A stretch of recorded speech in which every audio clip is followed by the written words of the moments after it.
اونٹوں کی تقسیم اور چیمی گوئیاں۔ مال و اسباب تقسیم ہونے لگے۔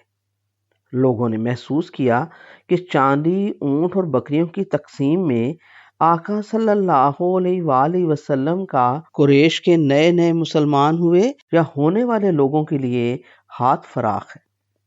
ابو سفیان بن حرب کو 6 کلو چاندی، 100 اونٹ اور اتنا ہی اس کے بیٹوں اور پوتوں کو۔ حکیم بن حزام 900 اونٹ، مزید اس نے مانگے تو 100 اور اونٹ۔ صفوان بن امیہ کو 300 اونٹ۔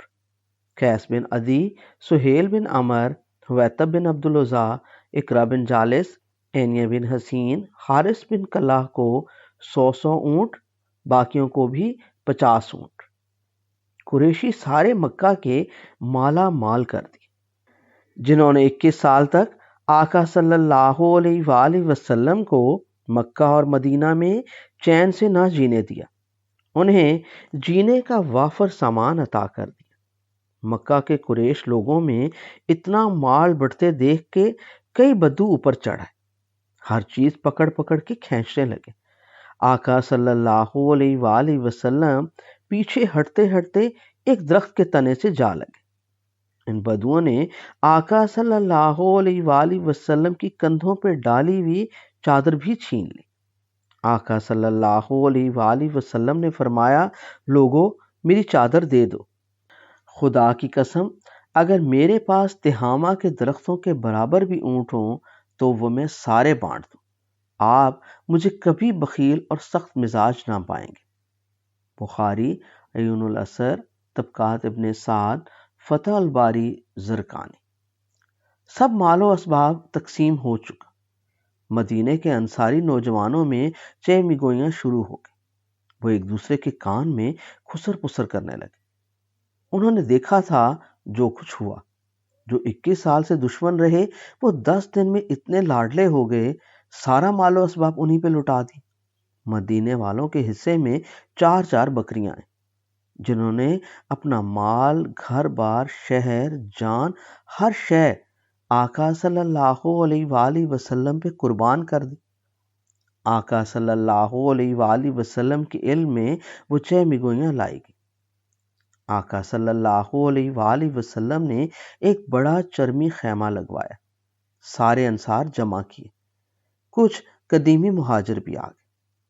آقا صلی اللہ علیہ وآلہ وسلم نے پہلے خزرج کے سردار سیدنا سعد بن عبادہ رضی اللہ تعالیٰ عنہ سے دریافت کیا کہ تمہاری قوم نے جو باتیں کیں اس میں تمہارا کیا خیال ہے؟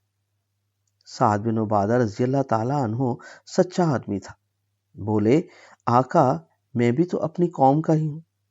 چرمی خیمے کے اندر آقا صلی اللہ علیہ وآلہ وسلم کے روبرو سب معتبر انصاری کھڑے تھے۔ آقا صلی اللہ علیہ وآلہ وسلم نے سب کو ایک سرے سے دوسرے سرے تک خاموش آنکھوں میں محبت کے چراغ جلا کے دیکھا، جیسے شمع اپنے پروانوں پہ روشنی لاد کے تکتی ہے۔ پھر کہنا شروع کیا، اے گروہ انصار، کیا چیمی گوئیاں شروع کی ہیں؟ کیا دلوں میں کوئی گرہ تو نہیں پڑ گئی؟ کیا آپ بھول گئے کہ آپ راہ ہدایت سے بے خبر تھے؟ میری وجہ سے اللہ نے آپ کو سیدھی راہ دکھائی، آپس میں ایک دوسرے کا ہمدرد بنایا۔ انصار بولے، بے شک اللہ کے رسول، آپ کے ہم پہ بہت احسانات ہیں۔ آقا صلی اللہ علیہ وآلہ وسلم نے سر گھمایا، فرمایا، انصار کے لوگوں مجھے جواب کیوں نہیں دیتے؟ بولو۔ آقا صلی اللہ علیہ وآلہ وسلم پوچھنے لگے، پھر خود ہی فرمایا، تم یہ بھی تو کہہ سکتے ہو، اور اس میں کوئی شبہ بھی نہیں، کہ لوگ آپ کی تکذیب کرتے تھے، ہم نے تصدیق کی، اور انہوں نے ستایا، ہم نے حمایت کی، آپ کے ہم وطنوں نے نکالا، جلا وطن کیا، ہم نے اپنے دروازے کھول دیے۔ آپ بے یار و مددگار ہمارے پاس آئے تھے، ہم نے اپنی آنکھیں آپ کے قدموں تلے بچھا دی۔ آقا صلی اللہ علیہ وآلہ وسلم یہ سب کہہ کے ایک لمحے کو رکے، پھر فرمایا، تم یہ سب کہو، میں کہوں گا سچ کہتے ہو، لیکن آقا صلی اللہ علیہ وآلہ وسلم کی آنکھیں کچھ کہنے سے پہلے ہی آپ دیدہ ہونا شروع ہو گئے۔ پھر فرمایا، لیکن اے گروہ انصار، کیا تمہیں یہ پسند نہیں کہ اور لوگ اونٹ اور بکریاں لے جائیں اور تم محمد رسول اللہ کو لے کر گھر لوٹو؟ اے انصار، اگر ہجرت نہ ہوتی تو میں بھی انصار ہی کا ایک فرد ہوتا۔ لوگ کسی وادی میں چلے جائیں، میں انصار کی وادی میں رہوں گا۔ انصار میرا گوشت ہے، میرا لباس ہے، میرا جینا، میرا مرنا، میرا دفن ہونا تمہارے ساتھ ہے۔ بولو، اونٹ اور بکریاں لے جانی ہے اپنے ساتھ یا مجھے؟ انصاریوں کی چیخیں نکل گئی، رو رو کے چہرے دھل گئے، آنسوؤں کی قطاریں لگ گئی، گردنوں کے پٹھے اکڑ گئے۔ ہر ایک پکار رہا تھا، یا رسول اللہ، صرف آپ درکار ہیں، آپ کافی ہیں۔ اس سے بڑی خوش نصیبی کیا تھی مدینہ والوں کی؟ آقا صلی اللہ علیہ وآلہ وسلم نے اپنی پہچان ہی مدینہ بنا لی۔ پھر آقا صلی اللہ علیہ وآلہ وسلم نے انہیں محبت سے سمجھایا کہ مکہ والے نئے نئے اسلام کی طرف نکلے، ابھی ان کے دل میں دھند ہے۔ جو کچھ دیا محض تالیف قلب اور مانوس ہونے کے لیے دیا۔ مدینے والے اپنی خوش بختی سمجھ گئے۔ وہ پروانے تھے، شمع جن کے ساتھ جینے مرنے کا عہد کر چکی تھی۔ خوشی سے ہر سننے والا سرشار تھا، بھیڑ بکریوں اور اونٹوں کی گنتی سے بے نیاز۔ ہر انصاری آقا صلی اللہ علیہ وآلہ وسلم کی محبت میں لدا ہوا تھا۔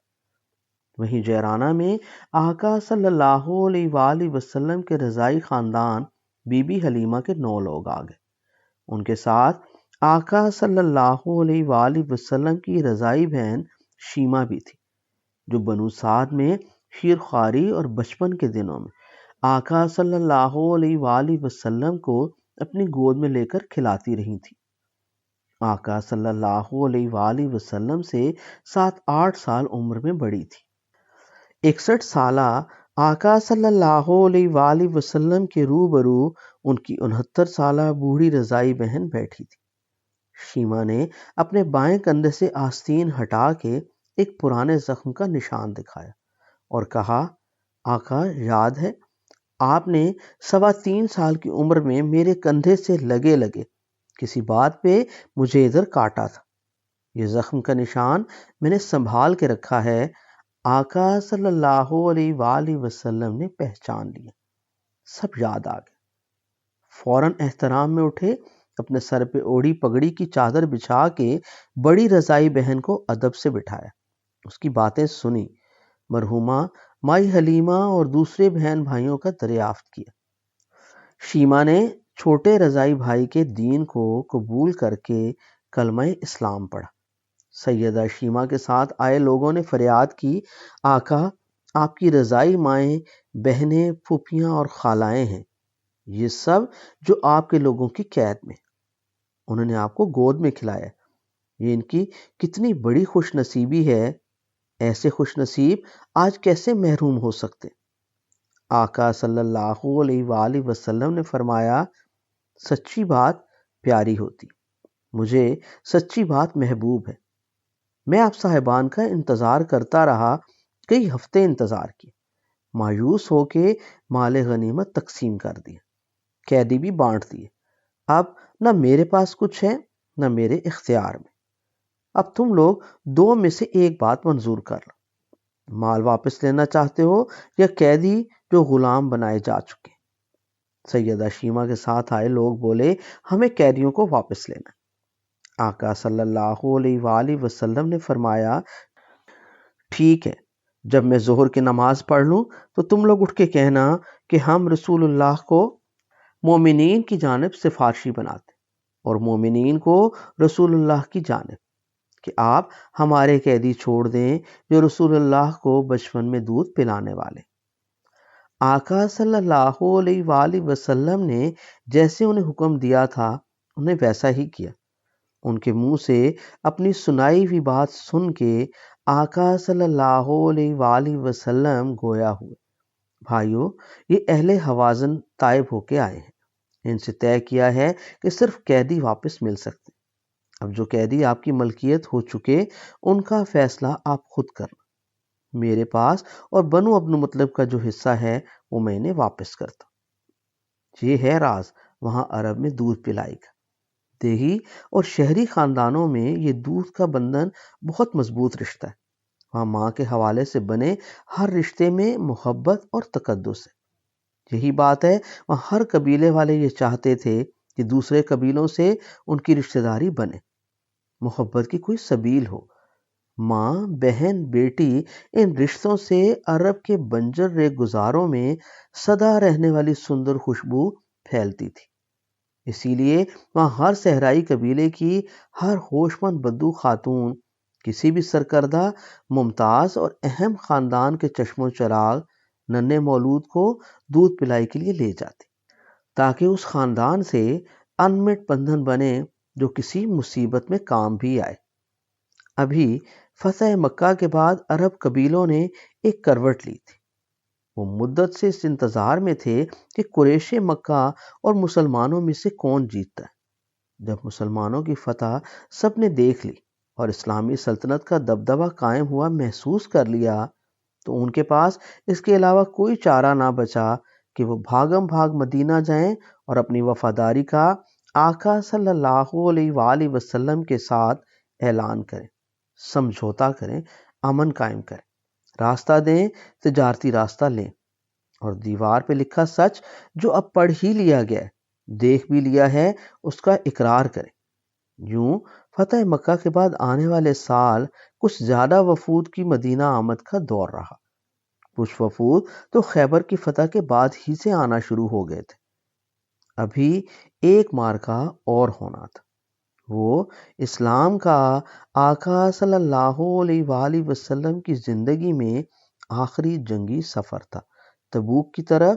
فتح مکہ کے 9.25 مہینوں بعد رجب 9 ہجری میں